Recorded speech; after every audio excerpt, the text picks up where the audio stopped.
ఇవాళ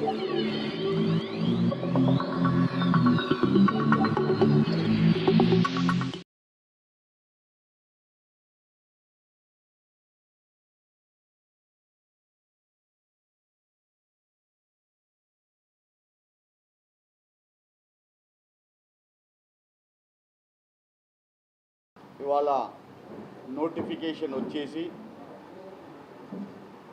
క్యాండిడేట్స్ అందరూ కూడా వారి వారి నామినేషన్స్ వేసుకునే లాస్ట్ డేట్ 8 నాడు కూడా అయిపోయింది. స్క్రూటినీ కూడా జరిగింది. స్క్రూటినీలో కూడా చాలామంది క్లియర్ అయ్యారు మా క్యాండిడేట్స్. కానీ కొంతమందిని మాత్రము కావాలని చెప్పి కొంతమందిని హరేస్ చేయడం అనేది కూడా ఇవాళ ప్రెస్ వాళ్ళకందరికీ కూడా వరంగల్ ప్రజలకందరికీ కూడా తెలుసు. అంతేకాకుండా 22వ తారీఖు నాడు submitting of B forms and withdrawal of candidates కూడా 22వ తారీఖు నాడు ఉన్నది.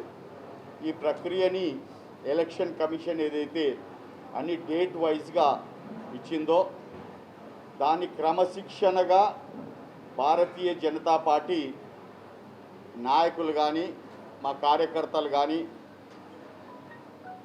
దాన్ని అమలు చేస్తూనే ఉన్నారు. తూచా తప్పకుండా అమలు చేస్తున్నారు.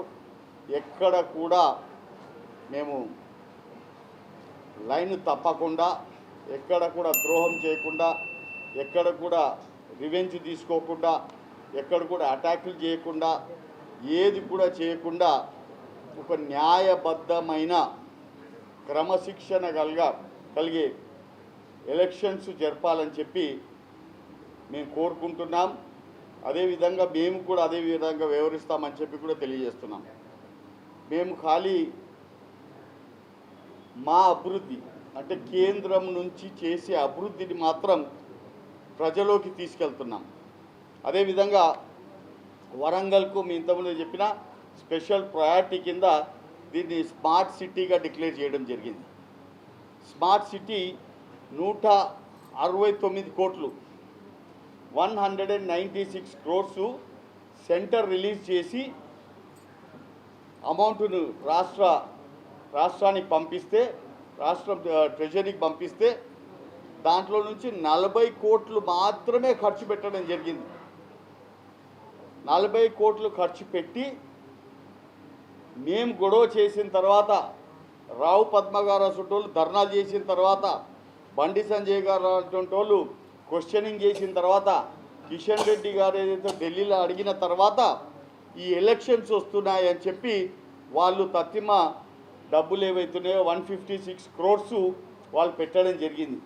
కానీ న్యాయానికైతే కేంద్రము 196 క్రోర్స్ ఇస్తే మ్యాచింగ్ గ్రాంట్గా 196 క్రోర్స్ మళ్ళా స్టేట్ పెట్టాల్సిన అవసరం ఉన్నది. కానీ దానికి కూడా దండి కొట్టి 156 కోట్లు కాళేశ్వరం ప్రాజెక్టుకు మళ్ళీ ఇచ్చిన సంగతి అందరికీ తెలిసిందే. కానీ మనందరం కూడా గొడవ చేసిన తర్వాత ఇవాళ దాంతో తూతూ మంత్రంగా ఏదైతుందో అంటే నాణ్యత లేని పనులు, హడావిడిగా ఎలక్షన్ల కోసం చేస్తున్న పనులు ఇవాళ అందరూ వరంగల్ ప్రజలందరూ కూడా గ్రహిస్తున్నారు.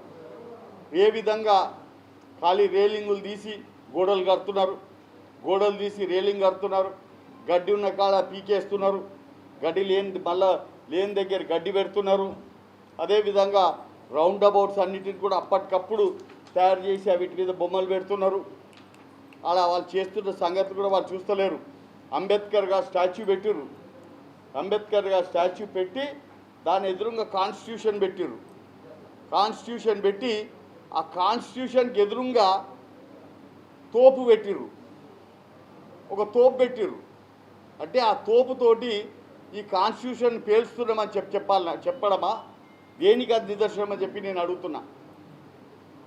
ఆ తోపుతోటి ఆ రాజ్యాంగాన్ని మేము పేలుస్తున్నాము, ఈ అంబేద్కర్ గారు సాక్షిగా పెన్నా ఎవరు చూసా కదా తోపులాగానే కనపడుతున్నది. పెన్నుకి కింద వీల్స్ ఉంటాయా తమ్మి, సైడ్కి వీల్స్ ఉంటాయా చెప్పు. పక్కన రెండు వీల్స్ ఉండి ఇది మంచిగా చూస్తే ఎవరికైనా తోపులాగా కనపడుతున్నది. మాకు అనిపించేది ఏంటంటే అంబేద్కర్ గారు సాక్షిగా ఆ కాన్స్టిట్యూషన్ని మేము తోపుతోటి గెలుస్తున్నాం అనుకుంటున్నాం మేము. ఇంకా వాళ్ళు దానికి ఏమి ఎక్స్ప్లెనేషన్ ఇచ్చారో నాకైతే తెలియదు. అంతేకాకుండా ప్రజలందరూ కూడా వాళ్ళ ఆరోగ్యంతో బాధపడుతుంటే రాష్ట్రాలు హాస్పిటల్ కట్టియాల్సిన అవసరం ఉన్నది. రాష్ట్రాలు మన ప్రతి జిల్లా హెడ్ క్వార్టర్స్లో వాళ్ళందరూ కూడా ఏదైతుందో హాస్పిటల్ కట్టించి 100 బెడెడ్ హాస్పిటల్స్ కట్టి సూపర్ స్పెషాలిటీ హాస్పిటల్ పెట్టాల్సిన అవసరం ఇవాళ రాష్ట్రాల మీద ఉన్నది. కానీ వరంగల్ పట్టణంలో ఇవాళ స్పెషల్గా దీని సిటీని తీసుకున్నందుకు దాదాపు 150 crores తోటి మల్టీ సూపర్ స్పెషాలిటీ హాస్పిటల్ వాళ్ళు కడితే సెంట్రల్ గవర్నమెంట్ కడితే దానికి మ్యాచింగ్ గ్రాంటు 30 crores వాళ్ళు ఇవ్వకుండా 30 కోట్లు ఇవ్వకుండా ఇవాళ మీరు అందరు చూస్తూనే ఉన్నారు. ఆ హాస్పిటల్కు 30 crores ఒకవేళ మ్యాచింగ్ గ్రాంట్ ఇస్తే ఆ సూపర్ స్పెషాలిటీ హాస్పిటల్ ఏదైతుందో ప్రజలకు ఉపయోగపడుతుంది. అక్కడ గవర్నమెంట్ ఉంది కాబట్టి, సెంట్రల్ గవర్నమెంట్ ఉంది కాబట్టి మ్యాక్సిమం ఫ్రీగా ఏదైతే ఉన్నదో అక్కడ ట్రీట్మెంట్ జరుగుతుంది. కానీ ఇక్కడ ఈ కార్పొరేట్ హాస్పిటల్తోటి కుమ్మక్కై వాళ్ళందరితోటి లాలూచి పడి ఒకవేళ ఈ కేఎంసీ హాస్పిటల్ ఏదైతే ఉందో ఓపెన్ చేస్తే ప్రజలందరూ ఎక్కడ దాని దిక్కుపోతారు అని చెప్పి ఈ హాస్పిటల్ ఓపెన్ చేయకుండా కార్పొరేట్ హాస్పిటల్తో కుమ్మక్కైన సంగతి మీ అందరికి తెలిసిందే. అదేవిధంగా వరంగల్ కాజీపేట రైల్వే స్టేషన్ నేనే చాలా సర్ప్రైజ్ అయినా. నేను ఒక ఫ్లోర్ లీడర్గా ఉన్నా కేంద్రంలో ఫ్లోర్ లీడర్గా ఉండి నా మహబూబ్నగర్ పట్టణానికి నేను ఇంత అందమైన రైల్వే స్టేషన్ తెచ్చుకోలేదు అని చెప్పి బాధపడ్డా. ఎంత మంచిగా ఎస్కలేటర్తో సహా ఒక ఎయిర్పోర్ట్లో ఉండే లాంచ్ లాగా ఎయిర్పోర్ట్లో ఉండే విధంగా ఇవాళ మన కాజీపేట రైల్వే స్టేషన్కు వరంగల్ కాజీపేట రైల్వే స్టేషన్లు 28,000 కోట్ల రూపాయలతోటి ఇక్కడ డెవలప్మెంట్ చేసే సంగతి మీ అందరికీ తెలిసిందే. అది కూడా కేంద్ర ప్రభుత్వం డబ్బులే అని చెప్పి మళ్ళొకసారి స్పెసిఫై చేస్తున్నా. ఎందుకు ప్రతిసారి నేను కేంద్ర ప్రభుత్వం డబ్బులు అంటున్నా అంటే వీళ్ళందరూ కూడా ఏమంటున్నారు, మేము ఒక్క నయా పైసా కూడా కేంద్రం ఇవ్వలే దాకా అని చెప్పి బద్నాం చేస్తున్నారు. అంతేకాకుండా 2,000 కోట్ల రూపాయలతోటి ఇవాళ నేషనల్ హైవే రోడ్స్ కూడా కేంద్రం ఇచ్చిన సంగతి మీరు మర్చిపోతున్నారు. ఎందుకంటే ఇప్పటికి కూడా మీకు తెలుసు రాంపూర్ ఏరియాలో డంపింగ్ యార్డ్ ఉన్న సంగతి మీకు తెలుసు. మొత్తం డంపింగ్ యార్డ్ అక్కడ తీసుకుపోయి ఆ డంపింగ్ యార్డ్లో అందరూ ఆ కచరను ఆడ ఉన్న చెత్త ఏదైతే ఉందో కాల్చుతున్నారు. ఆ కాల్వడం చాలా ఇల్లీగల్. ఆ కాల్చడంతో ఏమవుతుందంటే అక్కడ ఉన్న చెత్త అంతా కూడా కరిగిపోయి కింద మీకు వడ్డెపల్లి చెరువులో అది కచరా అంతా కూడా పోయి దాంట్లో పడుతున్నది. చెత్త అంతా కూడా పోయి దాంట్లో పడి మొత్తం 3 సిటీసు ఏవైతున్నాయో కాజీపేట, హన్మకొండ, వరంగల్ ప్రజలు తాగుతున్న మంచినీళ్ళకంతా కూడా కాలుష్యమవుతున్న సంగతి కూడా అందరికి తెలిసింది. కానీ ఇప్పటిదాకా కూడా దాని మీద ఏ ఒక్క చర్య తీసుకోకుండా ప్రజలకు ఇవాళ ఏదైతుందో యాసిడ్ వాటర్ దాపుతున్న సంగతి మీ అందరు తెలియాల్సిన అవసరం ఉన్నది. కాబట్టి ఇటువంటివన్నిటిని కూడా దూరం చేయాలంటే ఈ వరంగల్ పట్టణాన్ని ఒక మేయర్గా భారతీయ జనతా పార్టీ ఉంటే కేంద్ర డబ్బులు ఎక్కడ వచ్చే ఏవైతే అమౌంట్స్ ఉన్నాయో అవన్నీ కూడా మిస్యూజ్ కాకుండా అక్కడ కేంద్రంలో భారతీయ జనతా పార్టీ ప్రభుత్వం, ఇక్కడ మేయర్ ఏదైతే ఉన్నదో భారతీయ జనతా పార్టీ మేయర్ కూడా కూర్చొని ఉంటే మధ్యలో దళారులు అందరూ ఎవరైతే తింటున్నారో, కబ్జాలు పెడుతున్నారో, ల్యాండ్ గ్రాబింగ్ చేస్తున్నారో వాళ్ళందరూ కూడా పక్కకు తరలేసి ఈ పట్టణాన్ని సెకండ్ సిటీ ఆఫ్ తెలంగాణ చేయడానికి అవకాశం ఉంటుందని చెప్పి కూడా మీ అందరినీ తెలియజేస్తున్నాను. అదేవిధంగా మాస్టర్ ప్లాన్ మీకు తెలుసు. 1970 నుంచి ఇప్పటిదాకా మాస్టర్ ప్లాన్ పెండింగ్లో ఉంది. ఎందుకు పెండింగ్లో ఉంది? తయారు చేసి ఏం చేస్తున్నారు?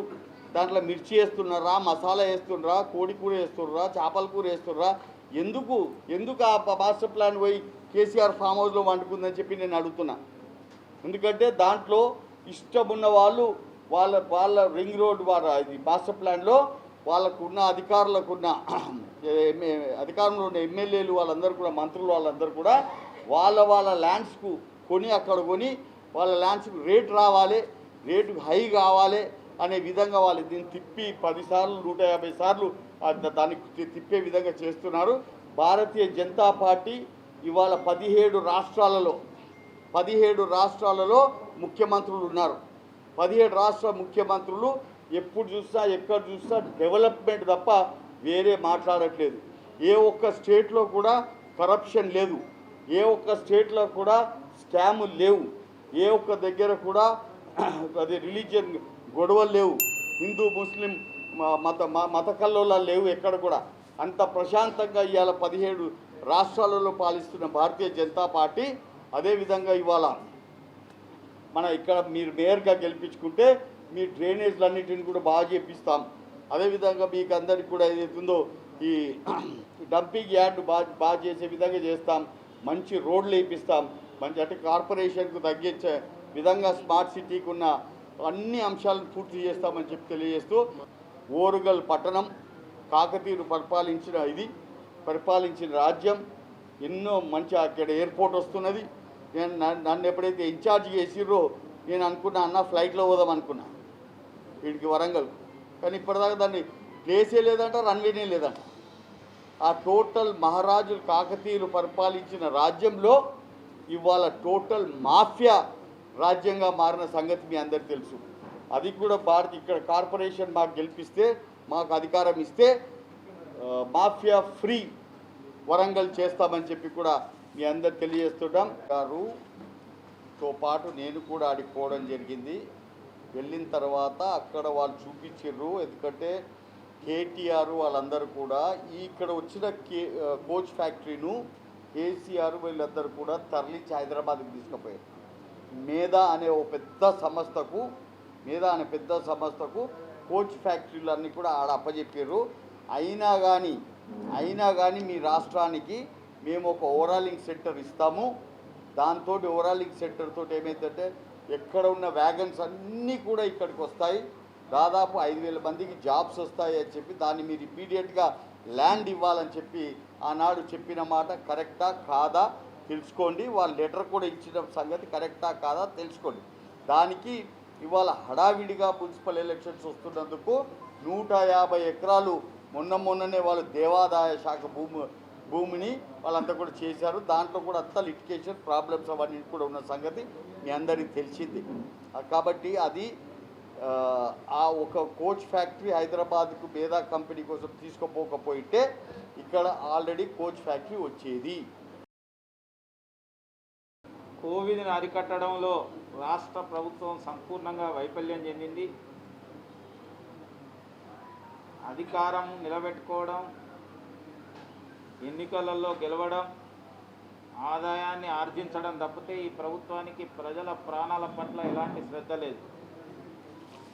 సెకండ్ వేవ్ ఉధృతంగా నడుస్తున్నది.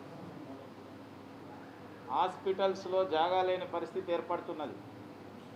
యంత్రాంగాన్ని మొత్తం దానిపైన కేంద్రీకరించవలసిన యొక్క పరిస్థితులలో హడావుడిగా ఎన్నికలు తీసుకొచ్చింది.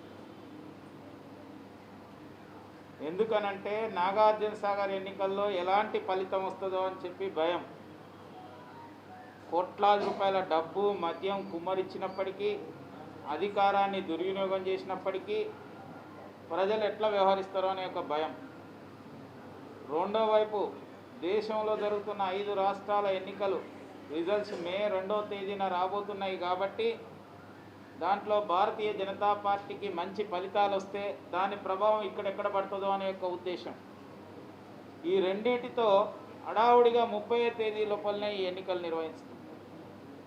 ప్రజాస్వామ్యంలో ఎన్నికలు ఒకసారి ప్రకటించారు కాబట్టి భారతీయ జనతా పార్టీ దానికి మేము సంసిద్ధులు అయిపోయినాం. కానీ ప్రభుత్వానికి ఎలాంటి బాధ్యత ఉన్నదంటున్నా, ఈ కోవిడ్ విషయంలో మీరు ఎలాంటి చర్యలు తీసుకుంటున్నారు? ప్రజలకి ఎన్నికల్లో పాల్గొనే వాళ్ళకు కానీ, జిల్లాలో మిగతా చోట్ల ఉన్న యొక్క ప్రజలను ప్రాణాలు రక్షించడం విషయంలో ఏం చేస్తున్నారు? వెంటనే యుద్ధ ప్రాతిపదికన అన్ని చర్యలు చేసుకోవాలని చెప్పి మేము డిమాండ్ చేస్తున్నాం. ఇక్కడ కూడా కేవలం మీరు డబ్బు మద్యం అధికారంతోనే గెలవాలని ప్రయత్నం చేస్తున్నారు. అనేక రకాల ఏకపక్షమైన యొక్క వ్యవహారంతో మేము తప్పితే ఎవరు లేరు, ఇక మేమే సంపూర్ణమైన యొక్క అధికారం మాది, మేమేం చేస్తే అది జల్తుంది అనే దానికి చెక్ పెట్టాలని వరంగల్ ప్రజలు ఆలోచిస్తున్నారు. మీ అహంకారాన్ని, మీ యొక్క ఈ అధికార దర్పానికి తప్పక కూడా చెక్ పెడతారు. ఈ ఎన్నికల్లో అనూహ్యమైన ఫలితాలు వస్తాయని, భారతీయ జనతా పార్టీకి మంచి ఫలితాలు రాబోతున్నాయని కేటీఆర్ నిన్న ఎక్కడో చెప్తున్నాడు. మొత్తం నాగార్జున సాగర్లో మేమే, మున్సిపల్ ఎన్నికల్లో మేమే అంటే ఎన్నికలు రాకముందే ఆయన అయిపోయినట్టుగా ఫీల్ అయిపోతున్నాడు. కాబట్టి దయచేసి నేను వరంగల్ ప్రజలందరికీ కూడా విజ్ఞప్తి చేస్తున్నా, ఈ ప్రభుత్వానికి ఒక షాక్ ట్రీట్మెంట్ ఇవ్వడానికి కేంద్ర ప్రభుత్వం ఏదైతే ఇంతకుముందు వారు చెప్పినట్టు ఇంత పెద్ద ఎత్తున అభివృద్ధి కోసం ఆలోచన చేస్తున్నదో దానికి ఊతం ఇవ్వడం కోసం కూడా ఇక్కడ ఒకసారి ఒక అవకాశం భారతీయ జనతా పార్టీకి ఇవ్వవలసిందిగా నేను మనవి చేస్తున్నాను.